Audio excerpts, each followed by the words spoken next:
Muy buenas tardes con todos. Nuevamente vamos a seguir desarrollando el curso sobre Derecho Empresarial, pero vamos a dar unos cuantos segundos para que más personas se puedan unir a nuestra transmisión. ¿Ok? Bueno, esperamos unos segundos, por favor.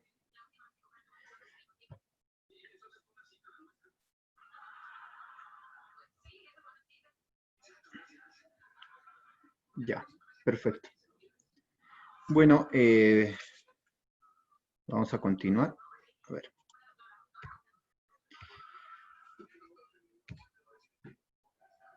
Nuevamente me presento. Soy el economista Carlos Hualpa Pacondori. Y como ya es de costumbre, estamos desarrollando el curso sobre Derecho Empresarial. El día de hoy nos encontramos en nuestra sexta unidad y sin antes agradecer obviamente a los amigos de la Cámara Peruana de Comercio Exterior por el espacio que se nos brinda. Ok. Bueno, el día de hoy vamos a analizar un tanto de manera ligera el caso de las sociedades anónimas, acerca más o menos de cómo es que se constituyen, cuáles serían, digamos, el aspecto más normativo o formal, o cómo conllevan a de repente desarrollar sus acciones, su marco administrativo y todo ello. Y también a la par vamos a desarrollar el tema de lo que muy poco se conoce en el Perú acerca de los joint ventures, ¿no? Bueno, entonces vamos a dar un ligero repaso acerca de, digamos, los puntos más relevantes que el día de ayer, en nuestra última sesión, hemos considerado, ¿no? Como para dar continuidad, posiblemente hacia los nuevos, hacia las nuevas personas que recién nos están pudiendo visualizar. Bueno, el día de ayer habíamos hablado acerca de los aspectos generales de las sociedades, ¿no? Esto estrictamente lo hemos podido encontrar en la ley en la ley 26887, que es la Ley General de las Sociedades, ¿no? El cual hemos dado a conocer que estaba compuesta por 5 libros, y dentro del primer libro justamente encontrábamos acerca de las reglas aplicables a todas las sociedades. El dato, digamos, importante que hemos resaltado el día de ayer justamente hacía digamos, hincapié al asunto de poder sacar un prejuicio, ¿no? Respecto al tema de poder, no sé, quitarle crédito, digamos, a una empresa individual de responsabilidad limitada o una sociedad comercial de responsabilidad limitada, al momento de decir de que yo soy una SAG o una sociedad anónima abierta y yo tengo mayor, digamos, personería, vamos a hablar así, ¿no? En el mercado con respecto a, digamos, a las estrategias que yo vaya a desarrollar, ¿no? Textualmente hemos dado a conocer de que en sí no es que exista una sociedad o no es que una sociedad sea mejor que la otra, ¿no? Prácticamente lo que acá se puede visualizar es que la diferencia entre un tipo de sociedad y la otra radica principalmente solo en el carácter formal, es decir, de cómo internamente está constituido. Si yo quiero ser individualmente, quiero manejar mis empresas, entonces me va a convenir pues optar por una, ¿no? Entonces, más que nada se refiere a, digamos, a ese tipo de carácter, más no de repente un carácter cualitativo como usualmente se suele dar a conocer.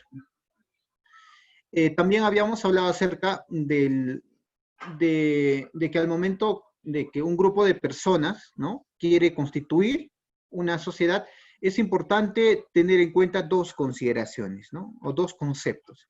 El primero era acerca del capital social, y para lo cual nosotros habíamos identificado que justamente eh, hoy en día se establece que el capital social se puede clasificar en dos, ¿no? Hablamos de repente de un capital social efectivo o no monetario y un capital monetario.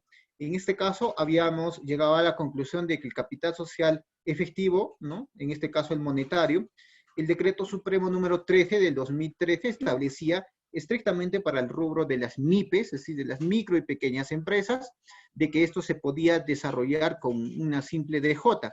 No había la necesidad de repente de poder aperturar un depósito bancario, ¿no?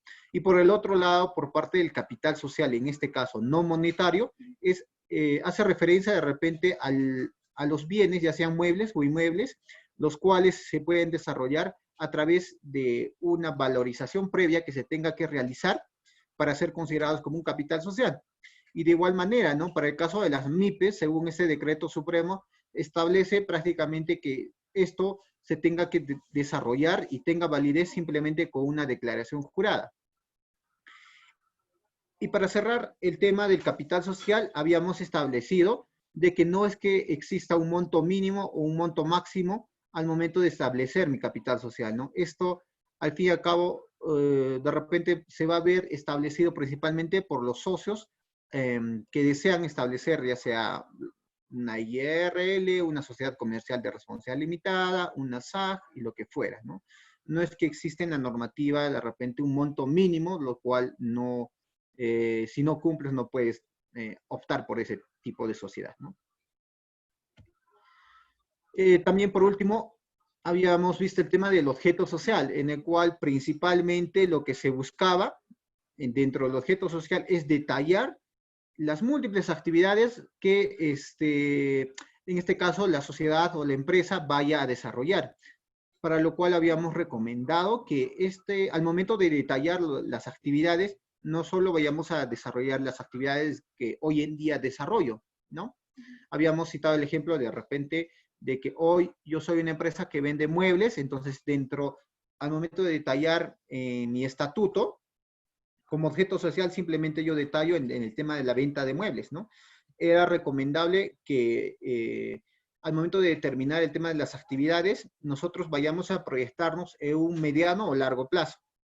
Porque muy posiblemente hoy sí estoy vendiendo muebles, pero en un mediano plazo de repente yo me voy a dedicar a la fabricación de muebles. Y en un largo plazo posiblemente ya voy a vender, no sé, pues repuestos, refacción o lo que fuera. No es que existe sí o sí un aspecto, y creo que este es un error que continuamente muchos jóvenes empresarios desarrollan, ¿no? Al momento de solo detallar una actividad.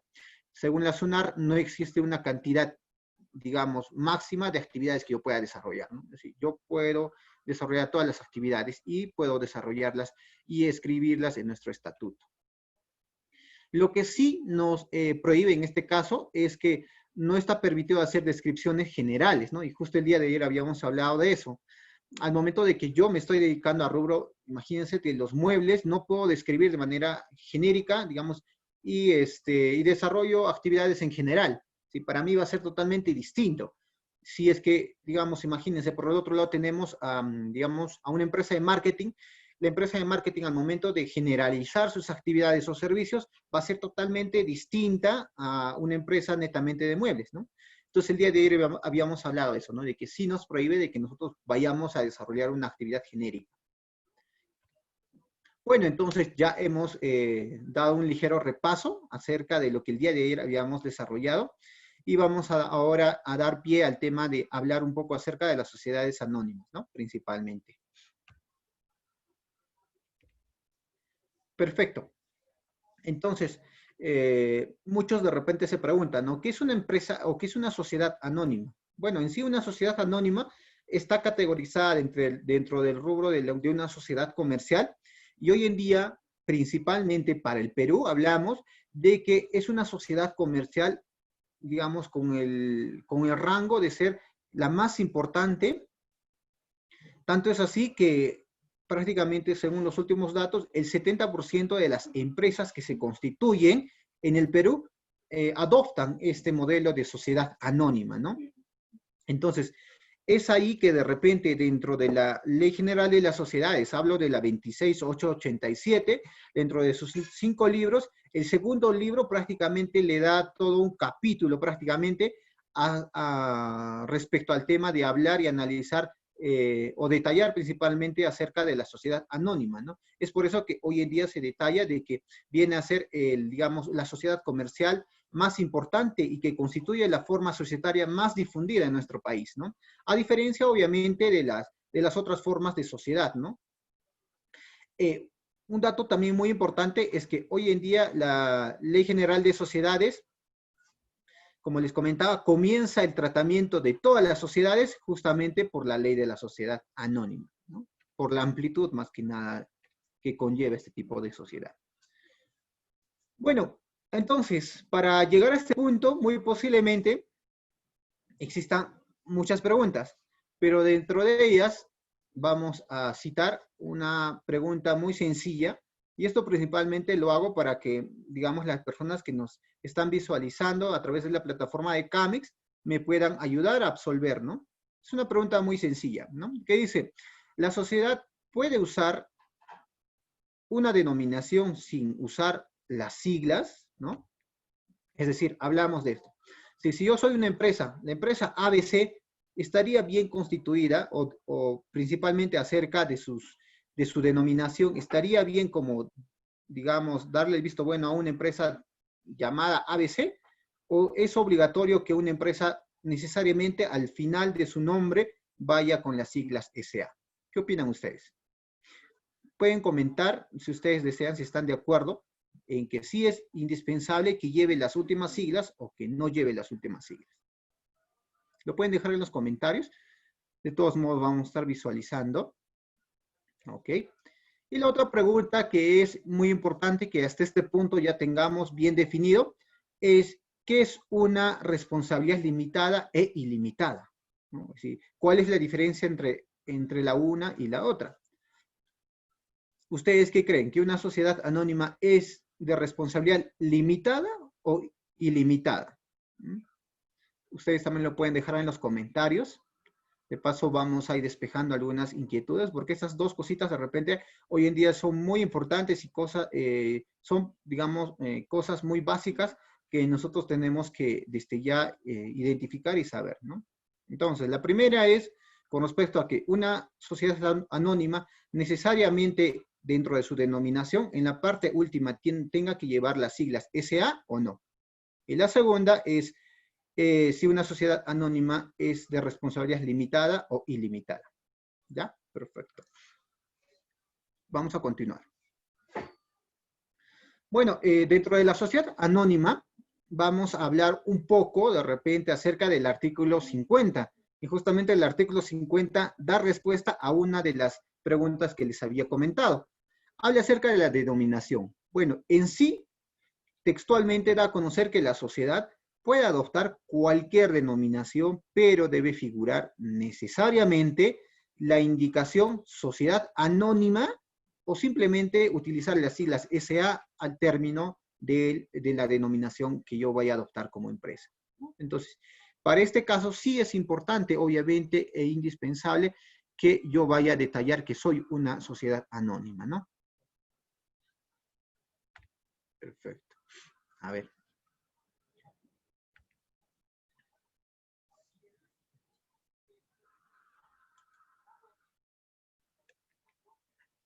Bueno, pasamos ahora a hablar un tanto acerca del artículo 3, que el día de ayer también ya lo habíamos hablado, que viene a formar parte dentro de las reglas aplicables a todas las sociedades. ¿Y por qué estamos retrocediendo? Porque la ley 26887 bien claramente complementa, ¿no? Y establece de que el día de ayer habíamos hablado que tanto la sociedad colectiva, la sociedad sin comandita, la sociedad comercial de responsabilidad limitada y la sociedad civil se puede constituir únicamente de forma sucesiva, ¿no es cierto? Pero para el caso de las sociedades anónimas, estas se pueden establecer de dos maneras, de manera simultánea y de manera sucesiva, ¿no? De forma sucesiva.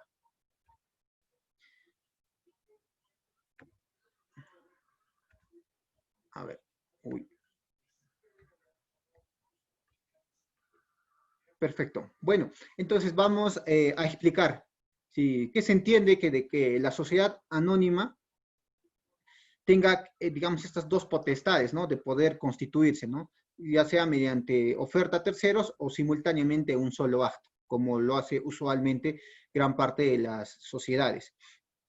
Bueno, textualmente la ley 26877 establece, ¿no?, que la constitución por oferta, en este caso, por fundación, ¿no?, simultánea, significa que la constitución en este caso, y la suscripción de las acciones se realizan en un solo acto, como ya sabemos.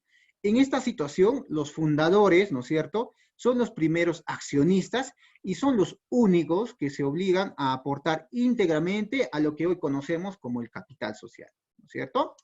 Entonces, al momento de que yo voy a constituir o establecer esto, principalmente en qué paso de la constitución de la empresa le voy a dar. Como ya sabemos, ¿no es cierto? Ya lo habíamos hecho en la unidad número 3, habíamos hablado de que esto se va a tener que establecer en la minuta, el cual se está desarrollando dentro de la escritura pública. Y por el otro lado, si nosotros queremos constituir o desarrollar o disgregar por qué una sociedad anónima se puede desarrollar o su fundación se da por oferta a terceros, principalmente lo que queremos dar a conocer es que, o cuándo se aplica eso, ¿no? Se utiliza principalmente cuando en este caso los movimientos que yo voy a requerir, ¿no es cierto?, van a ser de grandes cantidades, estrictamente me refiero al capital. Si es que yo voy a constituir una empresa y yo identifico que mi capital básico para poder de repente sacar a flote es de, digamos, grande, entonces muy posiblemente voy a tener que efectuar el tema de la oferta a terceros, ¿no? Entonces, también la Constitución, en este caso, en la Constitución, mejor dicho, por ofertas a terceros, es muy relevante que la sociedad anónima, en este caso los fundadores, asumen una serie de compromisos, ¿no? Hasta constituir una sociedad. Es una constitución que se desarrolla por etapas y que comprenden en este caso, 4 etapas. La primera, como pueden visualizar ahí, viene a ser el tema de la redacción del programa de constitución contenida, contiene los datos que permite orientar a los inversionistas. El segundo dice, la suscripción de acciones y desembolsos del 25% del capital, cuanto menos. Otro es de la convocatoria y celebración de la asamblea de suscriptores que decidirá al respecto del acto fundacional. Y por último, el otorgamiento de la escritura pública de constitución de la sociedad e inscripción registral, ¿no? Eso principalmente se puede detallar dentro de lo que comprende si nosotros queremos constituir por ofertas a terceros. Ahora vamos a pasar un tanto a analizar acerca del artículo 55, el cual prácticamente hace referencia dentro del título 1 hacia la constitución simultánea, ¿no? Entonces, aquí, por ejemplo, lo que nosotros podemos encontrar dentro del contenido del pacto social son 9 pactos en este caso, ¿no? Si podemos llamar así, o 9 contenidos, mejor. Bueno, el primero son que los datos de identificación de los fundadores, en este caso, lo que yo voy a principalmente identificar es que si es una persona natural, ¿no es cierto?, voy a requerir, por ejemplo, su nombre, su domicilio, su estado civil y el nombre del cónyuge, en este caso, ¿no? En caso de que sean casados. Pero si hablamos dentro de que una persona jurídica está desarrollando, ¿no es cierto?, el tema de la fundación, acá lo que se busca principalmente es su denominación o razón social. Luego también podemos ver el tema de el lugar de su constitución, el domicilio y el nombre de quien la representa y el comprobante que acredita la representación, ¿no? Dentro del contenido también encontramos, y es importante, el tema de la manifestación expresa de la voluntad de los accionistas, en este caso, de constituir una sociedad anónima. Luego también encontramos el monto de capital y las acciones en que se divide, ¿no? Establecer ello. El cuarto dice la forma como paga el capital suscrito y el aporte de cada accionista en dinero o en otros bienes o derechos, con el informe de valorización correspondiente de estos actos. Y quinto dice el nombramiento y los datos de identificación de los primeros administradores y el estatuto que regirá el funcionamiento de la sociedad. Ahora, si es que nosotros vamos a visualizar el contenido estrictamente del estatuto, el artículo 55 establece lo siguiente.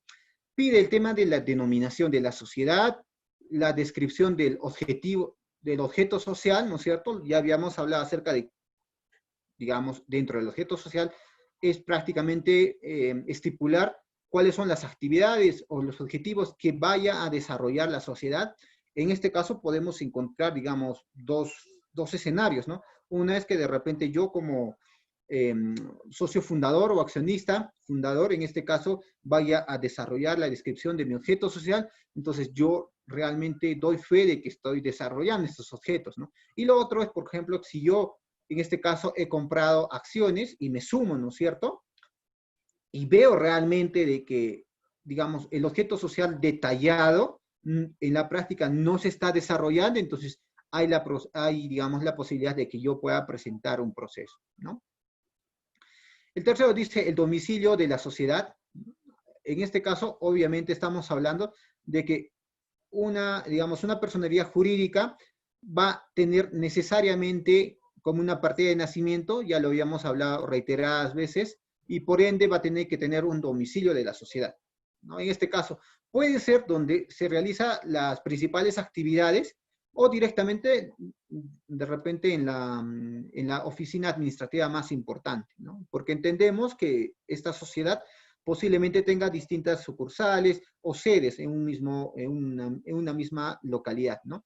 El cuarto dice, el plazo de duración de la sociedad con indicación de la fecha de inicio de sus actividades, ¿no? Para este caso hay la potestad de que nosotros podamos establecer, digamos, una fecha límite o también nosotros podemos determinar de una manera, digamos, que nuestra sociedad va a ser o va a tener un tiempo indeterminado, ¿no? Quinto, dice, el monto del capital, el número de acciones en que está dividido, el valor nominal de cada una de ellas y el monto pagado por cada acción suscrita. Bueno, en este caso lo que en sí nos quiere dar a conocer y nosotros tenemos que detallar en el estatuto es que una vez que yo estoy identificando el monto del capital, ¿no es cierto? Yo lo que hago principalmente es que este monto de capital voy a tener que dividirlo. Entonces, al momento de que yo voy a dividir este capital social, ¿no es cierto?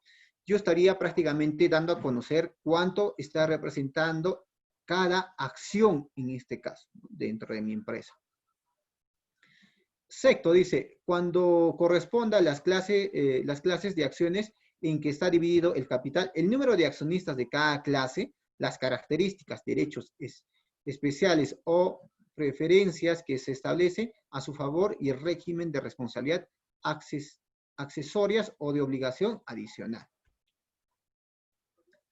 Y bueno, de ahí también para culminar tenemos otros 3 contenidos que necesariamente nosotros tenemos que detallar en el estatuto, ¿no? Dice el régimen de los órganos de la sociedad, ¿no? Establecer más o menos qué régimen, si queremos, digamos, no sé, pues régimen general, régimen especial, la categoría que nosotros vayamos a constituir, ¿no? 8 dice los requisitos para acortar el aumento o disminución del capital para cualquier otra modificación del pacto social o del estatuto. Es decir, acá lo fundamental es que nosotros podemos dar a conocer cuáles van a ser los pasos que van a de repente seguir al momento de realizar algún tipo de modificación o del incremento del capital o lo que fuera, ¿no? En el estatuto sí o sí nosotros tenemos que poner prácticamente las reglas del juego por los cuales se va a regir nuestra sociedad. 9 dice, las formas y oportunidades en que debe someterse a la aprobación de los accionistas, la gestión social y el resultado de cada ejercicio, ¿no? Es como más o menos lo que les comentaba. Dentro de ello, vemos el tema de que las normas para la distribución de las utilidades, ¿no? Y el régimen para la disolución y liquidación de la sociedad. Si ustedes se dan cuenta, justamente lo que les comentaba, ¿no? Acá lo que podemos establecer prácticamente son las reglas del juego por lo cuales la sociedad se vaya a desarrollar durante el periodo que nosotros hemos visto conveniente. Dentro de esto, adicionalmente, el estatuto puede contener 2, ¿no? Si la primera es que los demás pactos lícitos que estimen conveniente para la organización de la sociedad, o lo otro, que viene a ser acerca de que los convenios societarios entre accionistas que los obliguen entre sí para con la sociedad. Estrictamente en el punto, digamos, en el literal B, da a conocer, ¿no? De que anterior a que se celebre, modifique o en este caso terminen, luego de haberse otorgado la escritura pública, ¿no? Que es un proceso dentro del tema del tema de las acciones, en el que conste el estatuto, se inscriben en el registro sin necesidad de modificar el estatuto, ¿no? Es un caso excepcional en el cual se puede dibujar, ¿no? Bueno, ahora, dentro del artículo 55 también establece también en el otro, ¿no? En el otro escenario que se desarrolla al momento de constituir por ofertas a terceros. Ahí lo que podemos encontrar, o dentro del contenido del pacto social, como nosotros ya hemos denominado, encontramos lo siguiente. Son los datos de los fundadores, ¿no es cierto? En este caso son los criterios para reducir la suscripción. Tercero, dice proyecto de pacto y estatuto. Cuarto, pacto para extender la escritura de constitución. Quinto, dice plazo para suscripción de acciones. Sexto, acerca de las actividades que va a desarrollar. Séptimo, dice informe de aportes no dinerarios. Y por último, acerca de detallar el tema de los derechos especiales, ¿no? Esto, digamos, este escenario se va a requerir principalmente si es que al momento de constituir yo lo voy a hacer por ofertas a terceros, ¿no? Y dentro de este escenario de ofertas a terceros, dentro del contenido del estatuto, lo que vamos a encontrar principalmente, dice el régimen el régimen de los órganos de la sociedad, ¿no es cierto? Que régimen, los requisitos para acortar el aumento o disminución de capital para cualquier otra modificación del pacto social y del estatuto. También encontramos acerca de las formas y oportunidades en que debe someterse a la aprobación de los accionistas, la gestión social y el resultado de cada ejercicio. De ahí también vemos y es necesario desarrollar el tema de las normas para la distribución, en este caso de las utilidades, el régimen para la disolución y la liquidación, justamente acerca de la sociedad que se ha establecido, ¿no es cierto? El quinto dice, adicionalmente el estatuto puede contener, a ver, dos ítems, dice, los demás pactos lícitos que estimen convenios para las organizaciones sociales, y luego dice, los convenios societarios entre accionistas que los obliguen entre sí y para con la sociedad. Y sexto, en este caso, dentro del estatuto, que es necesario desarrollar, es que los convenios a que se refiere el literal B estrictamente, dicen, antes que se celebre, modifique o termine, luego de haberse otorgado dentro de la escritura pública en que conste el estatuto, se inscribe en el registro sin necesidad nuevamente de modificar el estatuto, ¿no? Bueno, hasta este punto, de hecho, que hemos analizado, digamos, más literalmente acerca de los artículos, ¿no? Entonces, ahora vamos a ver, digamos, el tema de cuáles son los escenarios que continuamente se van viendo al momento de adoptar este tema, de optar principalmente por una sociedad anónima. Bueno, dentro del tema de la adopción de acuerdos por la asamblea, ¿no es cierto? Más adelante vamos a analizar cuál es, digamos, la organización administrativa de una sociedad, ¿no? Anónima. En este caso, nosotros sabemos que, digamos, el ente superior, en este caso, es la Junta General, ¿no? De Accionistas, ¿no?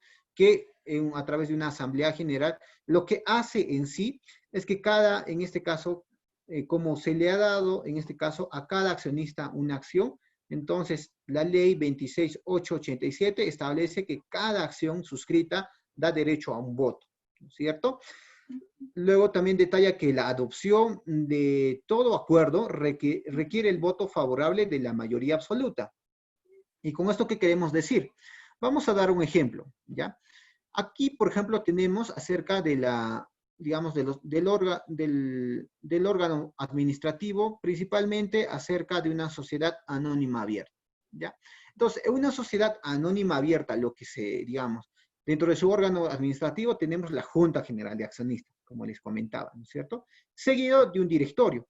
En este caso, como estamos hablando de una sociedad anónima abierta, ¿no es cierto? Nosotros encontramos de que son más de 750 accionistas, ¿no?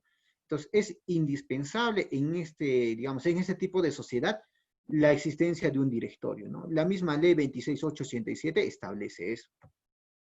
Y por el otro lado, tenemos, digamos, a una sociedad anónima cerrada, el cual da a conocer, obviamente, dentro de la ley 26.887, establece más o menos este organismo administrativo, ¿no? Que es muy similar, pero que a la vez se diferencia únicamente, ya que el directorio en este caso, digamos, es decir, no es necesario, no es tan obligatorio, porque hablamos de, digamos, de accionistas de 2 hasta 20 accionistas nada más, ¿no? En este caso, por ejemplo, lo que se dibuja es que si yo, por ejemplo, vamos a ver, ¿no? De que existen ya 10 accionistas, ¿no es cierto? Y uno de los accionistas tiene más del 50% de acciones. Y el resto de, digamos, de accionistas, obviamente, contiene las acciones restantes. Entonces, ante una modificación, digamos, de un directorio, como se había establecido prácticamente, el voto va a representar, digamos, la cantidad de acciones que tú tengas, ¿no? Por más de que el resto de mis accionistas o socios estén, digamos, en contra y estén con gustosos de poder, en este caso, destituir al director, no lo van a poder hacer, ¿no? Porque yo contengo la mayor cantidad de acciones. Entonces, a pesar que ellos son un gran número de, digamos, de socios, no lo van a hacer, ¿no? Porque poseen, digamos, acciones menores a las mías. A ver.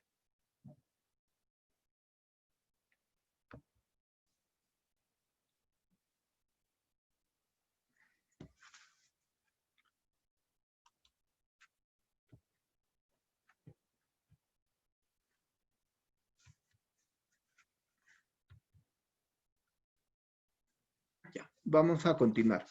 Bueno, ahora vamos a hablar un poco más acerca de las sociedades anónimas. Ya habíamos dado, digamos, un adelanto acerca de que la normativa establece 3 tipos de sociedades anónimas, no solo 2, porque lo usual o el error común es que solo se dice, ¿no? Soy una SAG o una sociedad anónima abierta, pero en sí establece la ley 26.887, la ley general de sociedades, establece 3 tipos, ¿no es cierto? Entonces, vamos a hablar acerca de la sociedad anónima. Bueno, la sociedad anónima, los puntos más resaltantes, hoy en día se conoce como, digamos, la sociedad más tradicional o clásica, ¿no? Dentro de su constitución se caracteriza por contener de estar compuesta por 2 hasta 749, en este caso, socios, ¿no? O accionistas. Posee, como ya sabemos, digamos, una responsabilidad limitada. Esto permite de que los socios no respondan con el patrimonio personal. Vaya a ser, ¿no? De que, digamos, en este caso, mi sociedad anónima, o bueno, en este caso, mi empresa, llega a adquirir alguna sanción o multa, y esto únicamente se va a ver afectado, como ya saben, con el patrimonio de la empresa. Entonces, al momento de que yo voy a adoptar por una sociedad anónima, estaría entrando a rubro de manejar, digamos, un patrimonio con responsabilidad limitada, ¿no es cierto? Como ya también les había adelantado, dentro de sus órganos administrativos, en este caso, va a estar compuesta por una Junta General de Accionistas, seguida por un directorio, el cual sí es obligatorio y puede estar compuesta en este caso por 3 miembros. En esta situación, los 3 miembros que van a pasar forma o van a pasar dentro de la categoría de directores pueden o no en este caso ser también los propios accionistas, ¿no? No es que hay una limitante, también puede. También está compuesta por un gerente general y a la vez también por subgerencias, ¿no?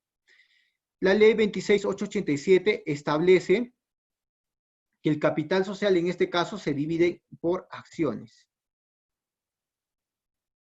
Y de igual manera, para el caso, a ver, denme un segundito por favor. Y de igual manera, para el caso, si es que nosotros queremos establecer una sociedad anónima, digamos, abierta, ¿no es cierto? Hemos identificado, a ver, me da unos segunditos, voy a corregir algunas fallas técnicas.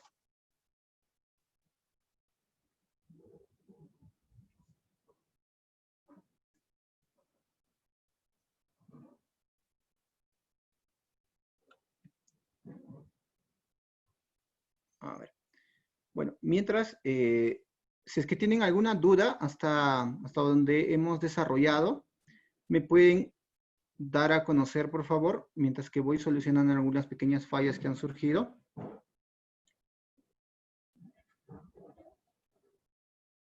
A ver. Perfecto. A ver. Mejor así lo vamos a ver. Okay.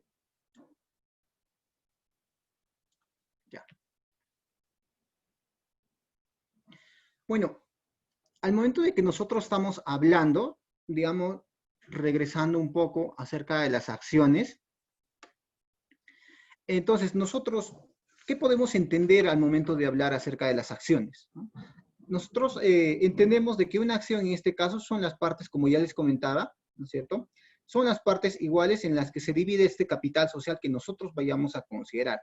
Ahora, es muy importante que nosotros vayamos a diferenciar dos cosas. Uno es que, ¿cuál es la diferencia entre digamos, un capital patrimonial y un capital social? ¿No? Si el capital, en este caso patrimonial, principalmente va a estar, digamos, conformado por el patrimonio, digamos, que va a englobar a todo lo que va a contener, no solo en el presente, sino a medida que la empresa, o en este caso, ha avanzado o ha evolucionado, ¿no? Si hablamos de la valorización, en este caso, de mis bienes muebles, o simplemente de repente del porcentaje, en este caso, de mercado, de la cuota de mercado que voy a tener, ¿no? Entonces, al momento de hablar de un capital patrimonial, hacemos referencia a todo ese conjunto. Pero nosotros, en este caso, al momento de poder de repente identificar el tema de las acciones, únicamente estamos hablando acerca del capital social, ¿cierto? Que este capital social lo vamos a dividir en este caso entre el total, lo dividimos en este caso, digamos, el capital social lo dividimos, ¿no? En total, eso, el resultado lo que va a dar prácticamente son las acciones por las cuales yo voy a poder ofertar. Dentro del tema de las acciones encontramos 4 procesos que se tenga que dar necesariamente.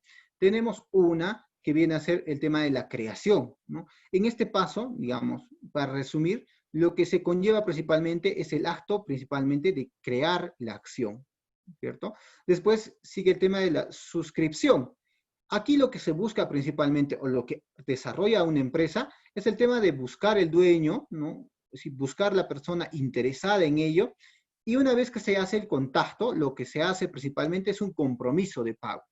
Este compromiso otorga un próximo paso que viene a ser directamente el pago.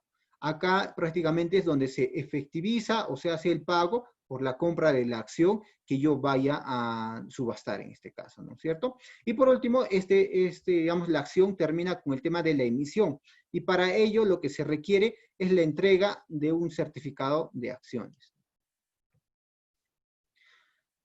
Bueno, acerca de la creación de las acciones, ¿no? ¿Cómo es que se crea una acción? En este caso, para la creación de acción, como ya les comentaba, esta se va a generar o se crea principalmente por un pacto social, o por el otro lado, por un acuerdo de la Junta General, ¿no es cierto? En el caso de la emisión de las acciones, dice, las acciones solo se emiten una vez que han sido suscritas y pagadas en por lo menos el 25% de su valor nominal, ¿ya? Ahora, el artículo 76, en este caso, digamos, configura un poco o complementa en este caso al artículo 87.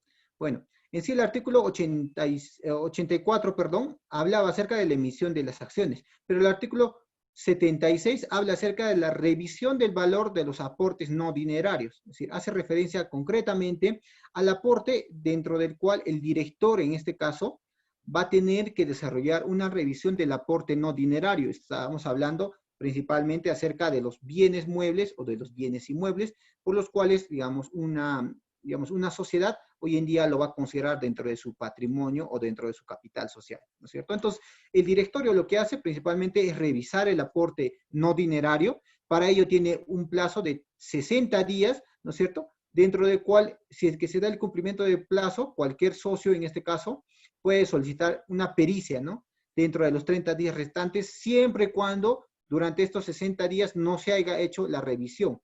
Y si es que nosotros, digamos, vamos a dibujar este escenario, o si es que se demuestra que el valor de los bienes aportados es inferior al 25% o más de las cifras en que se, no sé, pues en que se recibió en este caso el aporte, el socio aportante, ¿no es cierto?, deberá optar entre la anulación de las acciones equivalentes a la diferencia, su reparación del pacto social o el pago dinerario de la diferencia, ¿no? Entonces, este más o menos es el escenario complementario que se dibuja al momento de que yo vaya a establecer dentro del tema de la emisión de la acción, de una acción, ¿no?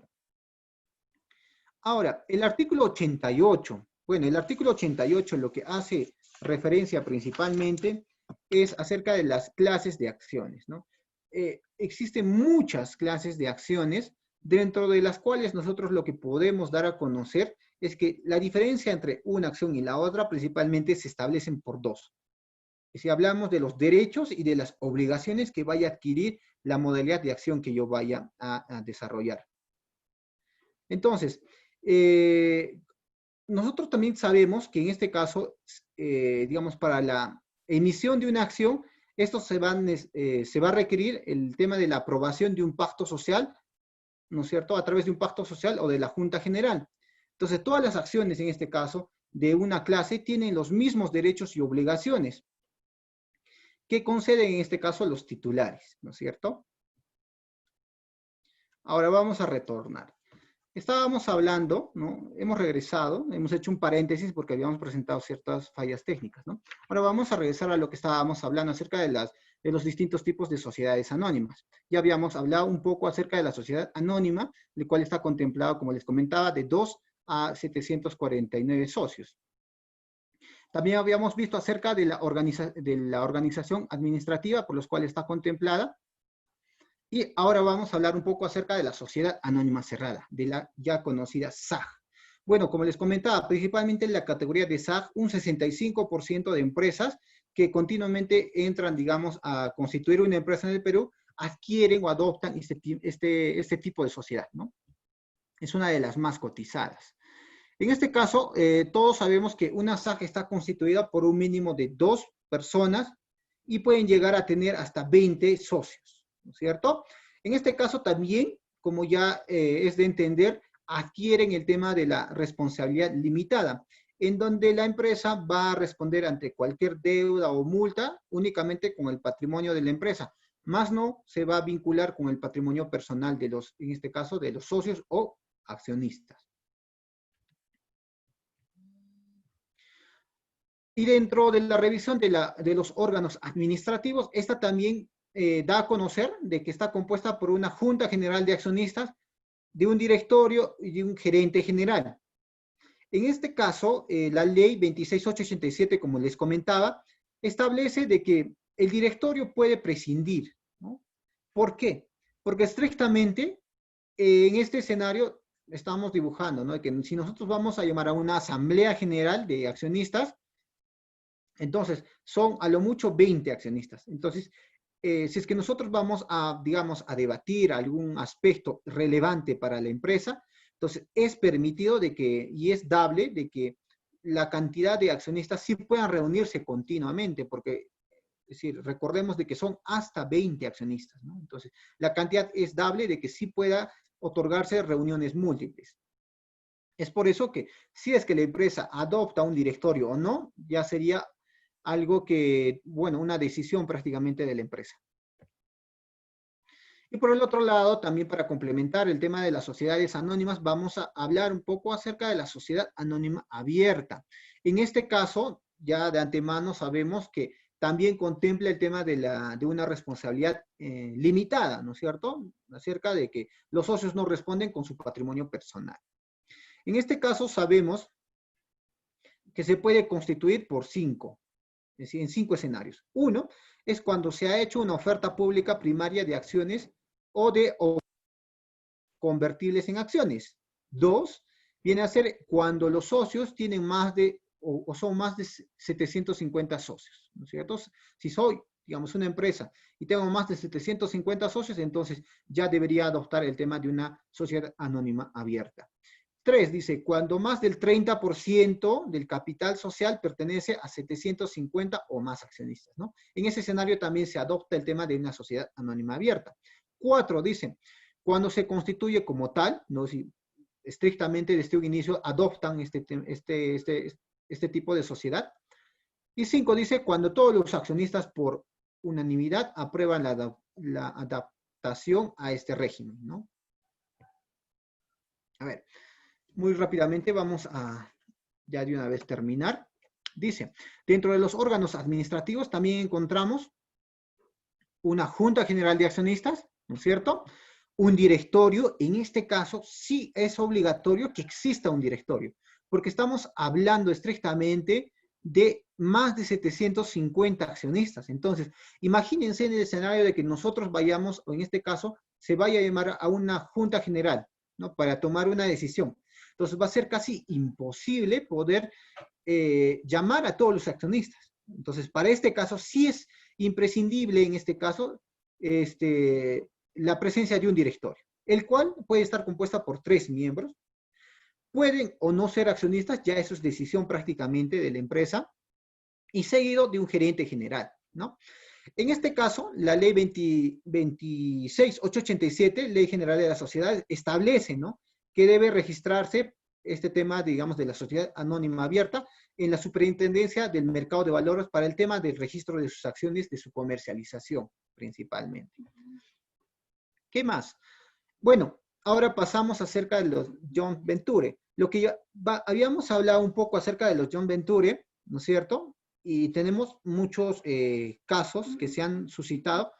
De repente, para la generación de los 90, principalmente, de seguro recordarán acerca de Sony Ericsson, ¿no? Es decir, Sony Ericsson prácticamente adoptó digamos, esta estrategia de sociedad de joint venture, ¿no?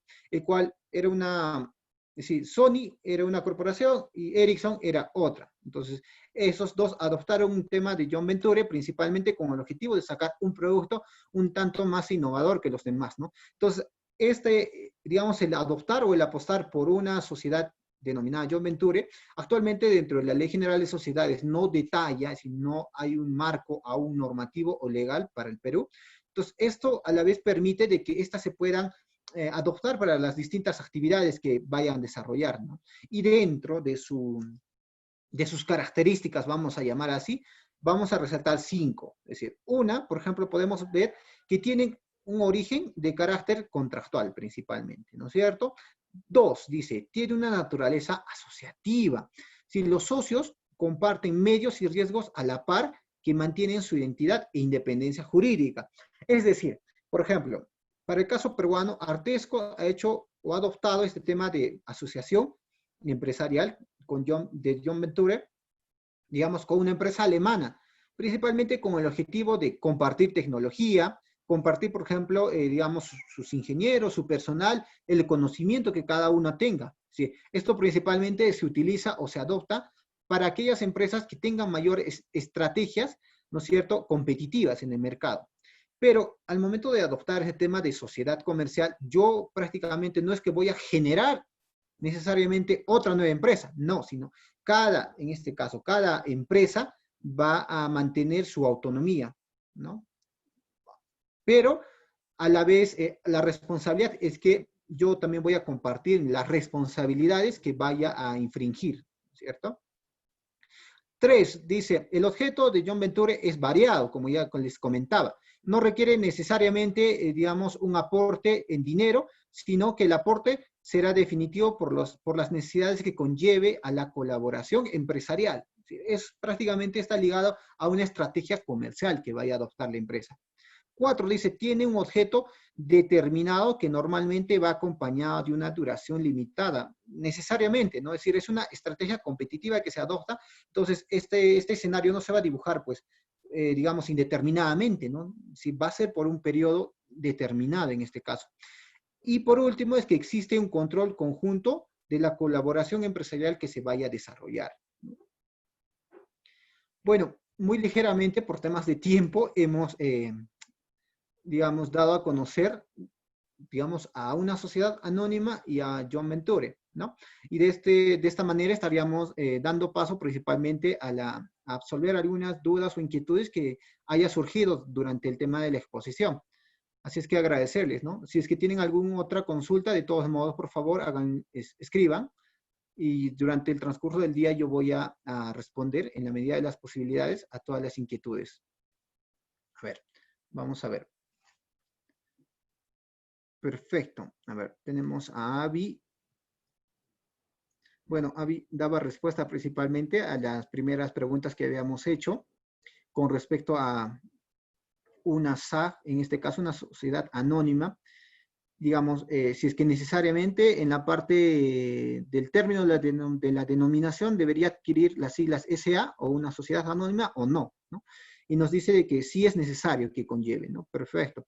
Y por el otro lado, la otra pregunta era si es que una SA en este caso tiene responsabilidad limitada o ilimitada, ¿no? Y ella nos comenta de que tiene una responsabilidad limitada y es algo que sí, ¿no? Sí, sí adoptan principalmente. A ver, Isabel Monzón, gracias Isabel por vernos. Dice, ¿podría explicar sobre la responsabilidad penal del gerente? Gracias.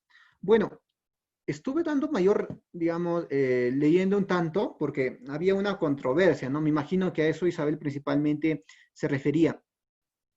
Antiguamente, bueno, no tan antigua, ¿no? Estamos hablando de hace 6 años más o menos, lo que se configuraba más que nada es que el gerente asumía una responsabilidad, ¿no? Es decir, el marco normativo que asumía, en este caso, la Ley General de las Sociedades, establecía que en el caso de los gerentes, ellos, digamos, en caso de que la empresa, ¿no? Digamos, una sociedad anónima abierta, vaya a fracasar, por ejemplo, adoptaba, digamos, la mayor responsabilidad, ¿no? Porque estaba como director en este caso,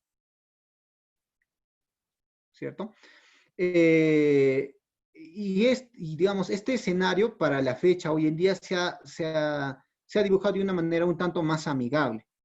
¿Por qué? Porque de hecho, pues imagínense que yo soy director, si por más que me paguen 10.000, 15.000 o 20.000 soles, yo no voy a, digamos, adelantarme a generar escenarios, ¿no? Y no voy a hacerme responsable de gran parte de las pérdidas que vaya a suscitarse en una sociedad anónima, en este caso, ¿no? Sí, imaginen de que esta normativa aún siga vigente, ¿sí? Muchas sociedades anónimas a la fecha han llegado posiblemente a pérdidas. Entonces, la antigua normativa establecía de que en este caso el director, ¿no es cierto?, debía asumir gran parte de las responsabilidades porque de él dependía de repente la dirección que vaya a tomar la empresa. Pero todos sabemos de que hay coyunturas, digamos, más macro, como por ejemplo lo que hoy en día vivimos, y esto pues es algo como que no manejable para el director. Entonces, hoy en día ya se ha configurado una normativa un tanto más amigable en donde establece, ¿no?, de que el director asume las responsabilidades de las funciones siempre y cuando realmente éstas estén, digamos, más ligadas a su nivel de decisión, porque tengamos o no, tengamos en cuenta de que la empresa en este caso va a responder al actuar de sus directivos, ¿no? Y al momento de que yo, por ejemplo, soy accionista y el director ha tomado una mala decisión, ¿no es cierto? Entonces yo como accionista voy a tener que responder ante las medidas que el director haya considerado, ¿no? Si la normativa ha, digamos, ha evolucionado favorablemente para generar un ambiente un tanto más amigable. A ver, si es que existe alguna otra consulta, de todos modos, por favor, comparte.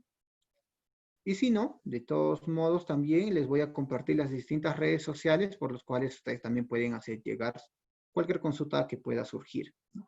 Por temas de tiempo, vamos a dejarlo ahí, por favor. De todos modos, agradecerles bastante nuevamente a los amigos de la Cámara de Comercio, Cámara Peruana, perdón, de Comercio Exterior, a los amigos de CAMEX por el espacio que se nos brinda. Toda consulta que surja, por favor, déjenlo en los comentarios. Si no es el día de hoy, el día viernes vamos a estar absolviendo cuanta consulta haya surgido. Y de igual manera, el día viernes y sábado, nuevamente les invito, vamos a continuar desarrollando este curso acerca de derecho empresarial. ¿Ya? Muchas gracias nuevamente. Hasta luego. Permiso.